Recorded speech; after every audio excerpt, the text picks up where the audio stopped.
Magandang araw, CCF family! Welcome to Sunday Fast Track, where you ask real-life questions and we give you biblical truths.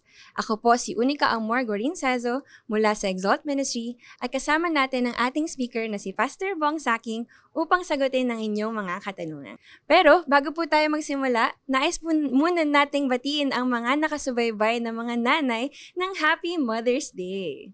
Okay, so magandang araw, Pastor Bong. Kamusta po kayo? Magandang araw din sa iyo, Unica. Marami pong salamat sa mensahe niyo ngayong hapon. So, handa na po kayo? Sige po.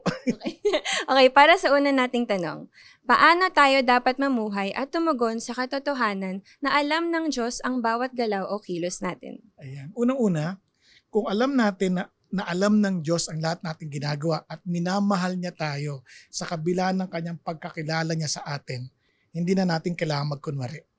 Hindi na ito yung nagbibigay sa atin ng pagpapakumbaba na huwag maging self-righteous.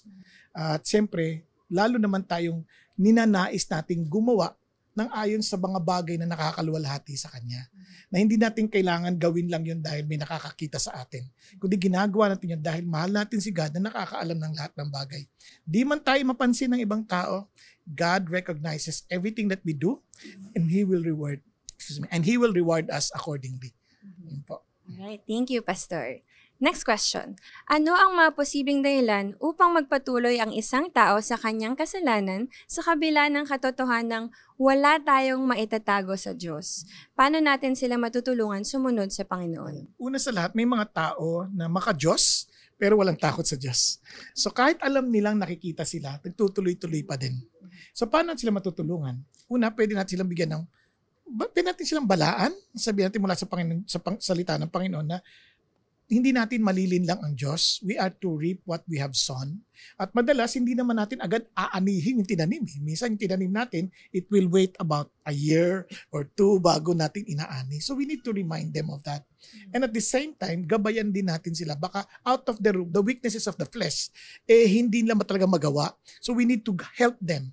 At kung willing silang magpatulong, bakit hindi? Tulungan natin. Pero kung talagang ayaw lang talaga nila dahil hindi nila maiwasan na talagang ito gusto kong gawin So, hiyaan lang natin sila sa Diyos. Parang prodigal son. Minsan kailangan mong pabayaan hanggang sa dumating sila sa kanilang mga senses at manumbalik sa Diyos. Yeah, I agree. Tapos ipagdasal natin sila ng mabuti. For the last question, dahil po Mother's Day ngayon at nabanggit din po sa Psalm 139 ang paggawa sa atin na mula sa sinapupunan ng mga ina, anong encouragement po ninyo sa mga ina na marahil kumakaharap ng discouragement o pagod sa kanilang kasalukuyang season? Alam mo kung babalikan mo yung Psalm 139, sabi ng Lord, may palatuntunan siya sa buhay ng bata habang nasa sinapupunan. Isipin mo, ano kaya yung dakilang plano ng Diyos para sa anak mo?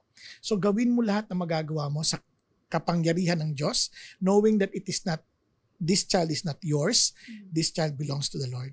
Kaya alamin mo yung kalooban ng Diyos, gawin mo yung responsibilidad mo sa mother, and magugulat ka kung anong plano ng Diyos para sa anak mo. Kaya ako, sa totoo lang, I have 4 children. And I praise God for my wife na talagang inalagaan niya yung mga anak namin.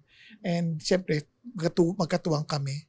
Hindi ko maisip kung anong ginawa at yung plano ng Diyos nung bata pa lang sila sa buhay nila ngayon.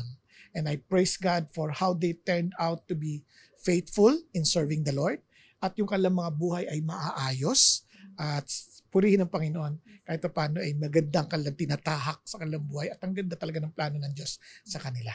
Praise God, Pastor. Okay, marami pong salamat, Pastor Bong, sa pagsagot ng aming mga katanungan.